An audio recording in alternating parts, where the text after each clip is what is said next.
पास एक ऐसी super power आ जाए जिसकी मदद से आप किसी भी चीज को एक बार पढ़ो और वो डायरेक्टली आपकी लॉन्ग टर्म मेमोरी के अंदर स्टोर हो जाए। यानी आप एक बार पढ़ो और किसी भी चीज को ना भूलो। सुन के ऐसा लग रहा है ना कि किसी में मूवी की आपको एक स्टोरी सुना रहा हूं, बट क्या ऐसा करना रियली में पॉसिबल है? तो इसका आंसर है यस। साइंटिफिकली कुछ ऐसे स्टेप्स हैं जिनकी मदद से आप किसी भी चीज को एक बार पढ़ोगे और कभी नहीं भूलोगे।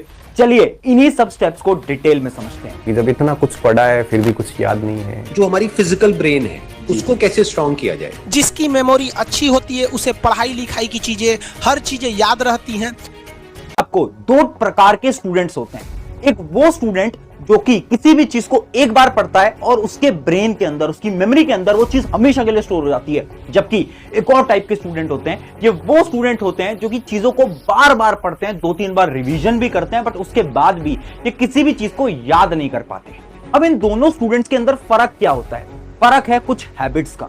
यानी जो स्टूडेंट 1 है ना, ये कुछ ऐसी हैबिट्स को फॉलो कर रहा है बचपन से जिसकी मदद से इसकी मेमोरी पावर, इसकी ब्रेन पावर बहुत ज्यादा स्ट्रांग हो चुकी है। और वो सारी हैबिट्स आपका जो स्टूडेंट 2 है वो फॉलो नहीं कर रहा है। अगर ये स्टूडेंट 2 इन मेथड्स को, इन चीजों को फॉलो कर लेता है ना, तो ये भी स्टूडेंट 1 की तरह ब्रेन इसका स्ट्रांग हो जाएगा, मेमोरी पावर इसकी स्ट्रांग हो जाएगी। सबसे पहले तो आप मुझे कमेंट करके बताओ, क्या आप स्टूडेंट 1 में से हो या फिर स्टूडेंट 2 में से हो? फटाफट से मुझे कमेंट करके बताओ। अब इस वीडियो को बनाने से पहले मैंने बहुत सारी रिसर्च करी, मैंने बहुत सारी ब्रेन रिलेटेड बुक्स पढ़ी और मैंने ब्रेन की थ्योरी को समझने की कोशिश करी। पर उससे मुझे यह पता चला कि आपका ब्रेन काम कैसे करता है। जब भी आप किसी चीज को पढ़ते हो ना, तो सबसे पहले वो चीज जाती है आपकी शॉर्ट टर्म मेमोरी के अंदर। ये मेमोरी ऐसी होती है जो कि अगले दिन ही खत्म हो जाती है।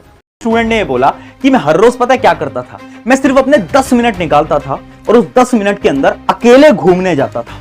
अकेले घूमने जाने इससे क्या फर्क पड़ता है? फर्क पड़ता है।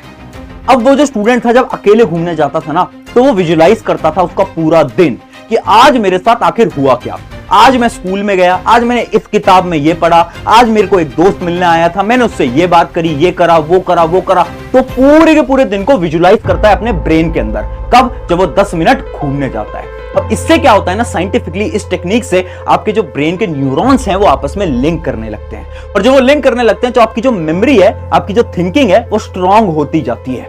इसकी मदद से आप इसके बाद जितनी भी चीजें पढ़ने लगोगे आप कभी नहीं भूलने वाले। और यही कॉन्सेप्ट होता है मेमोरी वॉक का। ट्राई करके देखना, 7 दिन के अंदर आपको ऐसा लगने लगेगा कि आपकी मेमोरी पावर स्ट्रांग हो गई है। जो भी आप पढ़ोगे आपको लॉन्ग टर्म तक याद रहने लगेगा। ये बहुत अच्छी एक्सरसाइज है, सारे न्यूरो साइंटिस्ट भी इसको रिकमेंड करते हैं। अब बढ़ते हैं हमारे स्टेप नंबर 2 की तरफ। स्टेप नंबर 2 है द थीटा वेव्स। अब ये थीटा वेव्स क्या होती हैं और इनसे हम कैसे अपनी ब्रेन पावर, अपनी मेमोरी पावर को स्ट्रांग कर सकते हैं? एक सिंपल सा कॉन्सेप्ट है, थोड़ा कॉम्प्लेक्स भी है, बट आपको मैं आसान भाषा में समझाने की कोशिश करता हूं। देखो, थीटा वेव्स कुछ ऐसी वेव्स होती है ना जो कि आपकी ब्रेन से जनरेट होती हैं। ये वो वेव्स हैं जो कि आपका ब्रेन जनरेट करता है जब आप सोने जा रहे होते हो।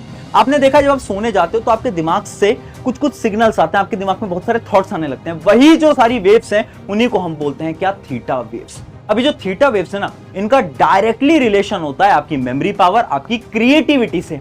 यानी अगर इन थीटा वेव्स को तुमने पकड़ लिया, इसकी मदद से तुम अपनी मेमोरी भी इंक्रीज कर सकते हो और क्या कर सकते हो? अपनी ब्रेन पावर और अपनी क्रिएटिविटी भी इंक्रीज कर सकते हो। अब आपको करना क्या है? इमेजिन करो आप कभी भी थक गए हो, या फिर आपको ऐसा लग रहा है कि यार मेरे दिमाग के अंदर बहुत सारी इंफॉर्मेशन भर चुकी है, मेरा पढ़ने का मन नहीं कर रहा है, मेरे दिमाग के अंदर कोई भी इंफॉर्मेशन स्टोर नहीं हो रही है। तुम्हें क्या करना है? सिर्फ 10 से 15 मिनट का ब्रेक लेना है। उस ब्रेक के अंदर ईयरफोन लगाने, यूट्यूब पे जाना है, सर्च करना है थीटा वेव्स। थीटा वेव्स का एक साउंड होता है, वो साउंड तुम्हें सिर्फ 10 से 15 मिनट सुन लेना है। जब तुम उसे सुनोगे ना, तो उससे क्या होगा? आपके ब्रेन से भी थीटा वेव्स आती हैं और वो साउंड से भी आपके ब्रेन के अंदर थीटा वेव्स आएंगी, और उस फ्रीक्वेंसी के मैच हो जाने की मदद से आपका जो ब्रेन होगा वो मात्र 10 से 15 मिनट के अंदर एकदम रिलैक्स हो जाएगा।